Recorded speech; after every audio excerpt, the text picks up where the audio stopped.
I was a mature student. I just finished at Ruskin and I was going on to Oxford University. And I just joined the Communist Party. I was about 28, something like that, in 1971.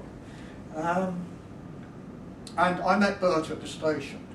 I was chair of the Oxford University Com Club, which used to invite famous speakers to address students in public meetings every so often, every few months. So the first time I met Bert was off a train from London. And I was immediately captured by the energy of the man. He wanted to know everything that was going on, who was likely to be at the meeting, what the political climate was, what was the balance of political forces in the Oxford student movement, how strong were the ultra left, will the Labour Party be there? I was exhausted before I actually got back from the station to the meeting hall. Anyway, it was a warm summer's night, balmy, lovely night, hint of thunder in the air. And when Bert got up in the hall, there was more than a hint of thunder in the hall. It was tremendous, a really uplifting experience. Here was Bert on the ground where he was strongest, combining his knowledge of law and employment law and the role that law plays in class society with his knowledge of the labour movement and the way that the labour movement had to organise the struggle to change the world. And he got up and for 50 minutes he hectored, he shouted, he spoke quietly on occasion. He had the audience just there all the time during this 50 minutes. Then of course it came to questions and discussions. And there was every one of 57 varieties of trots in the hall that night, about 150 people. And they came up with the Communist Party's a sellout, and the trade union leadership can't be trusted, we must have a general strike tomorrow, the usual sorts of things. And Bert answered them. And of course, he did so with great, if you like, understanding. He wasn't belittling in any way, but he answered them point by point. And of course, he absolutely destroyed all of their arguments. And he did so without, I think, upsetting anyone in the hall that night. And I left that meeting in my late 20s, recently joined the Communist Party. And I think I can say it was the start of my political life. Because that meeting gave me an understanding and of what was possible and how a revolution could be built in Britain. He was a big man with a powerful voice, a very powerful voice. I remember him speaking outside the Leeds town hall regularly on Fridays, and he used to have lots and lots of people gathering to hear him. But you could actually hear him at the other end of the hedgerow virtually, because he had such a strong voice. If anybody knows Leeds, hedgerow is the main road that goes right past the town hall for quite a long way. He was a brilliant organiser, and this was one of the things that I found quite remarkable about him. That somebody could be in a prisoner of war camp in Italy and organise people, the men. By the way, if you've not sat in Ramelson's kitchen with him, deaf as a post, and with Bill Alexander, deaf as a post, arguing with one another and being in the middle trying to keep order. In fact, I was very quietly spoken until I met Bert. What you hear is definitely a legacy. Parenthesis always understood the different functions, roles of the shop stewards movement, the union branch, the National Union, the Trades Council, the TUC and the Labour Party, but also saw those linkages. And never did he do as the ultra-left might do, one thing fits all, one answer to all the problems at every particular moment in the development. But the crisis of capital has become, for everyone, a crisis of labour. Unemployment, low wages, falling wages, more unemployment. So the whole basis of Bert's Marxist legacy, the Marxist analysis, lives with us today. The only credible analysis of the crisis is that it's a crisis of power and a crisis of struggle and a crisis of capitalism. So that's the first thing. Bert understood more than anybody else that when you come to it, Marxism is about the trilogy, the three elements: the state, the class, and the party. And it was the relationship between the class, the party, and the state that was his great genius, was his understanding of what he left for us to appreciate in his writing. I wanted and in just to his say a work. word about Bert, from my experience. Bert Ramelson, that was his name. And I used to speak to him, especially when I didn't want anybody else to understand, in Hebrew or Yiddish, because he spoke both fluently.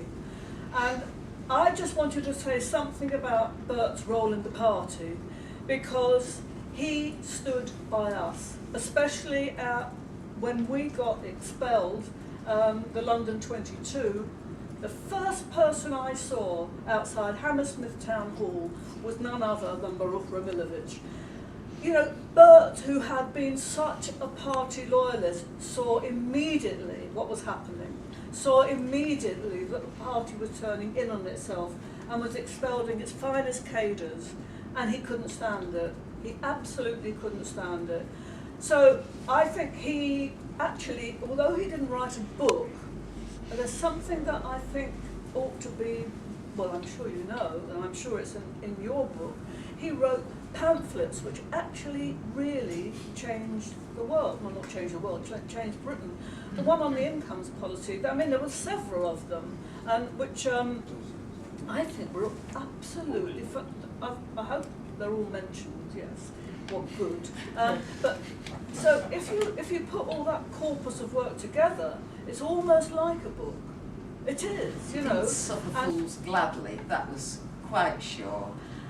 Some people found him difficult to cope with, partly I think because of his loud, dominant voice, which he used to great effect, especially when he was collecting money at various meetings. I've got a quote here from the book, talking about Bert, of course, and it's a letter from a worker in Middlesbrough, and he's writing just after or during the Seaman's strike of 1966, in which Bert was an extraordinarily powerful influence and figure.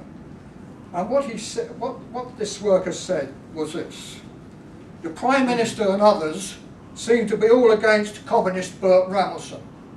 Allow me to say something in his favour. Ramelson was a prisoner of war in the same camp as myself and many other Teessiders. They can all verify that his lively political debates were the only thing we had to pass our time away. And if we had all had half his guts, we would be overpowering the guards and taking over the camp, as Bert was always wanting the prisoners to do. He couldn't possibly remember me, but I most certainly remember him, in his Tanks Corps beret and an old pair of faded shorts, talking to whole crowds of prisoners of war, where our duty lay, and that was to overpower the lot and take over the camp. I refer to the Tarhuna camp, long memory, Middlesbrough. That was the sort of impact that Bert had on people. And he spoke to these prisoners of war, thousands of them at a time, in open-air meetings, about Marxism, about the Bolshevik Revolution in 1917, about the need for socialism in Britain. And he obviously made some contribution to Labour's election landslide victory in 1945, because I'm sure Bert would have convinced thousands of his fellow soldiers about a number of political truths and what was possible. Bert liked an argument, and he liked an argument because he liked to be tested, and he respected the people he argued with. He was tolerant of discussion, doesn't matter how much he shouted. People got used to that, and his hearing, unlike his eyesight, was not improved with life, with the years. he had the ability not to reject new ideas as they arose, but to see now maybe they've got something interesting in them. That's the sort of thing that people often lose beyond the age of 20 or 21. He was not susceptible to flattery, he was intellectually modest.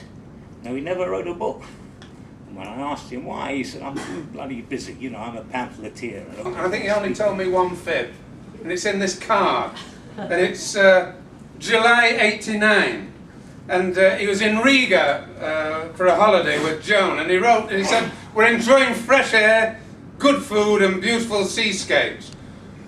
At that time, some of you may remember, there was the first major miners' strike in the Soviet Union for many a decade. And he says, we're thousands of miles from the striking coalfields, so I couldn't have had anything to do with it. Now my view is simple. If Bert was alive and on the planet and there was a strike, he must have been involved. I used to spend a long time talking about everything, not about football. I'd always talk about football with anyone, but Bert didn't know anything at all about football. He didn't know anything at all about cricket, even though he was a Yorkshireman, you know, by adoption. He didn't know very much outside of popular culture at all. But he was a very cultured man and a wonderful rapporteur and conversationalist. So all this emanated from this one. He was like a figurehead in Yorkshire, and a lot of Leeds people knew him, not just in the party and the trade union movement, but just ordinary members of the public, because there he was every Friday on his soapbox telling everybody what they ought to know. He was also a lousy driver. Now, he was in the tank corps in Libya, as it's called now,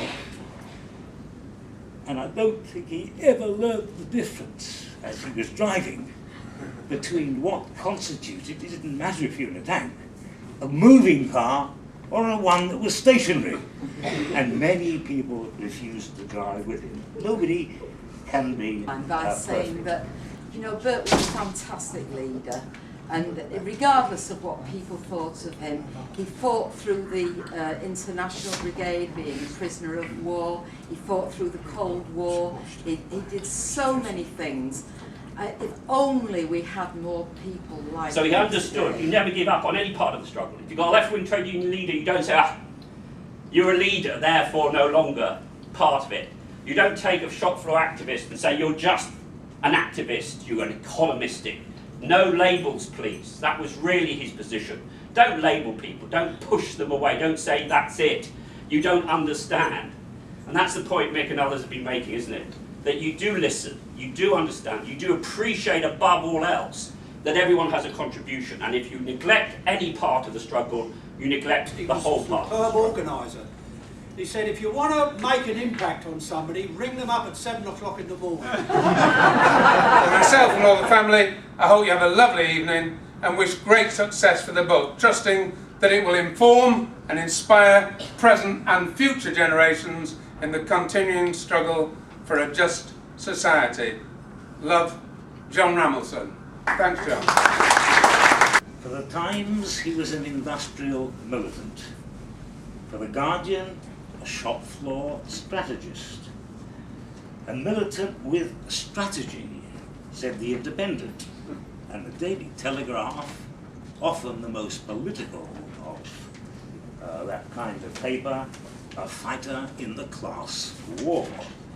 For the Morning Star, he was a communist fighter. Now, I think this book, which really is worth reading and distributing, adds, I think, a fundamental corrective to the line that runs through those obituaries and to the way in which those who know about Bert but have not had the experience of working with him Of course, when he might was think of taken it. prisoner of war, he was taken to Italy, to Ancona, and he led a mass walkout of the prison camp and walked some 400 miles to meet the British troops who were in the south of Italy at the time. So this is another reason for choosing Bandiera Rossa to start off with. Avanti popolo alla riscossa.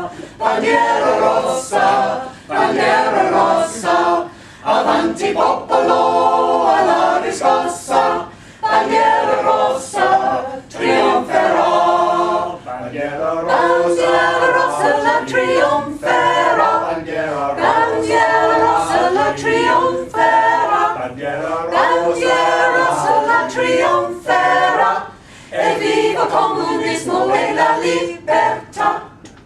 The people on the march, the road they're treading, that leads to freedom, that leads to freedom. The hour of struggles here, our courage leading, a banner leading to victory. Raise them the scarlet flag triumphantly. Raise them the scarlet flag triumphantly. Raise them the scarlet flag triumphantly. We fight for communism and our liberty.